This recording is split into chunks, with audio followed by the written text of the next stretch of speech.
Assalamualaikum warahmatullahi wabarakatuh.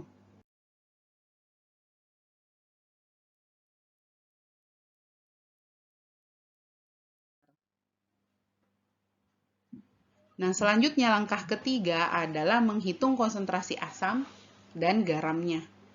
Ya. Nah, data tadi yang kita dapat itu adalah pertama, konsentrasi dapar itu adalah 0,791 mol per liter. Sedangkan perbandingan antara garam dan asam itu adalah 6,16 kali 10 pangkat minus 2. Jadi kita bisa menuliskan misalnya garam itu sama dengan 6,16 kali 10 pangkat minus 2 dikali asam.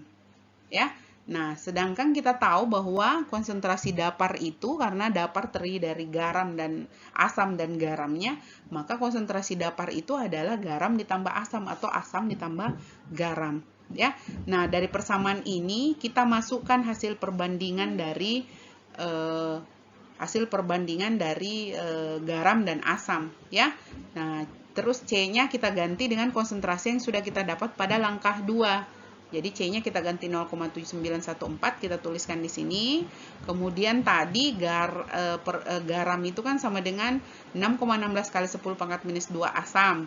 Nah, jadi garamnya yang di sini kita ganti menjadi 6,16 kali 10 pangkat minus 2 asam. Nah, kemudian kita tambahkan asam.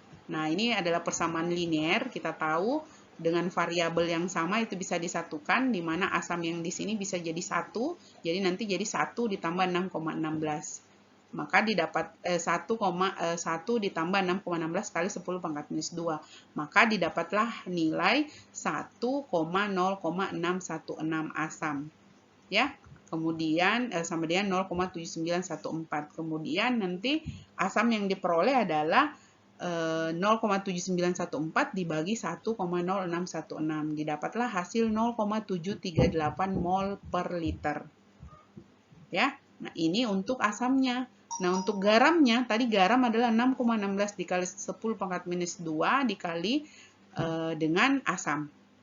Ya, karena kan tadi garam adalah 6,16 kali 10 pangkat minus 2 asam, ya. Jadi asamnya diganti dengan 0,738, didapatlah konsentrasi garam yaitu 4,5 kali 10 pangkat minus 2 mol per liter.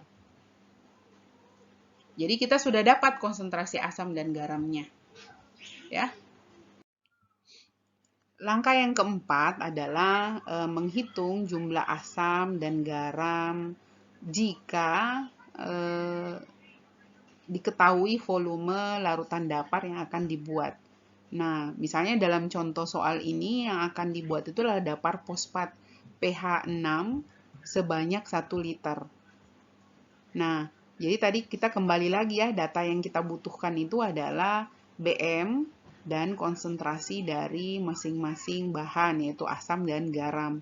Nah, kita menggunakan rumus yang kalian mungkin sudah hafal di luar kepala, yaitu konsentrasi dalam molar itu adalah jumlah zat dibagi BM dikali volume. Nah, volume di sini dalam liter. Nah, karena kita akan membuat 1 liter, jadi artinya volume ini kita bisa abaikan. Ya, jadi hasilnya adalah jumlah asam dikali konsentrasi asam dalam molar dikali BM asam. Di sini harusnya masih dikali volume ya, dikali 1 liter. Tapi karena tadi saya sudah bilang, karena yang dibuat 1 liter, jadi kita bisa mengabaikan karena ya angka yang dikali dengan 1 akan menghasilkan angka yang sama dengan hasilnya ya, dengan angka awalnya, angka pengalinya maksudnya. Nah, sekarang kita mulai dengan jumlah asam. Nah, untuk jumlah asam, ya, untuk jumlah asam itu adalah karena asam yang dimaksud di sini adalah natrium dihidrogen fosfat, maka kita mengambil konsentrasinya itu 0,738 mol per liter, itu dikali dengan BM-nya yaitu 137,99, maka diperoleh hasil 101,93 gram. Jadi untuk natrium dihidrogen fosfat monohidrat yang kita butuhkan untuk membuat dapar fosfat pH 6 sebanyak 1 liter, yaitu 101,93 gram. Nah, kemudian untuk jumlah garamnya, yaitu jumlah garam sama dengan konsentrasi garam dalam molar dikali BM garam dikali volume, ya, dikali 1. Jadi konsentrasi garam yang kita maksud dengan garam ini adalah dinatrium hidrogen fosfat. Konsentrasinya itu adalah 4,5 dikali 10 pangkat minus 2 mol per liter. Sedangkan BM-nya itu adalah 358,14 gram per mol. Ya, nah ketika kita mengalihkan, hasilnya kita peroleh adalah 16,31 gram. Ya, jadi kita sudah memperoleh data untuk jumlah asam dan garam untuk membuat dapar fosfat pH 6 sebanyak 1 liter. Nah, selanjutnya adalah pengolahan data untuk pengaruh kosolven atau konstanta dielektrik terhadap kelarutan dari suatu zat, ya, yaitu menentukan nilai konstanta dielektrik pelarut campur. Ya. Nah, setiap pelarut itu memiliki konstanta dielektriknya masing-masing. Nah, ketika dicampur dengan perbandingan tertentu, maka konstanta dielektriknya itu berubah mengikuti perbandingannya. Ya, nah contohnya misalnya pada kode A, ya, pada kode A atau pelarut campur A, di mana perbandingannya itu adalah air 60%, alkoholnya 0, sedangkan propilen glikolnya 40%. Ya. Nah, berapa nilai konstanta dielektriknya? Nah, kita harus menentukan terlebih dahulu atau mencari terlebih dahulu konstanta dielektrik dari masing-masing pelarut. Nah, konstanta dielektrik dari masing-masing pelarut itu berdasarkan literatur adalah untuk air itu adalah 80, untuk etanol atau alkohol itu 25, sedangkan untuk propilen glikol itu adalah 32. Nah, kemudian kita masukkan dalam rumus. Jadi sebenarnya adalah rumus perbandingan saja, ya.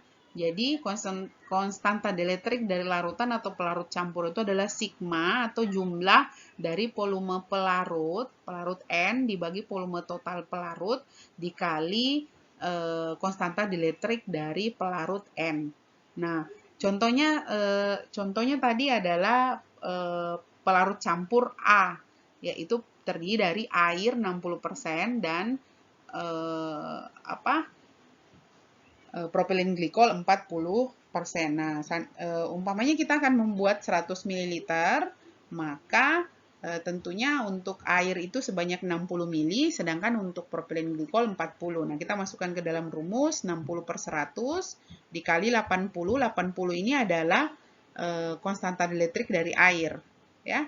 Jadi bisa dibilang rasio air dalam pelarut campur tersebut dikali dengan konstanta dielektriknya, ditambah rasio dari propilen glikol yaitu 40 ml per 100 ml dikali dengan konstanta dielektrik dari propilen glikol. Maka diperoleh hasil 60,8. Nah, inilah konstanta dielektrik baru untuk larutan A, ya, atau pelarut campur A. Nah, selanjutnya bisa kita cari, ya, yang lain B, C, D, dan E. Seperti itu. Itu untuk nilai konstanta dielektrik dari pelarut campur. Nah, untuk perhitungan ketiga ini tidak akan saya jelaskan di sini karena penentuan konsentrasi dari zat terlarut itu sebenarnya sudah dijelaskan di pengolahan data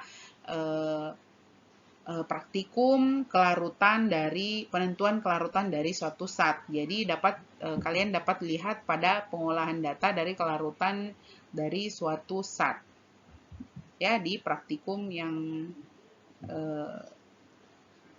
sebelumnya, ya. Saya kira itu yang saya jelaskan. Mudah-mudahan kalian paham, mudah-mudahan kita tetap sehat dan bisa segera bertemu dan melakukan praktikum secara offline, sehingga ketika kalian bingung dengan pengolahan data bisa langsung menanyakan kepada yang memberikan penjelasan. Ya, wabillahi taufiq wal hidayah. Assalamualaikum warahmatullahi wabarakatuh.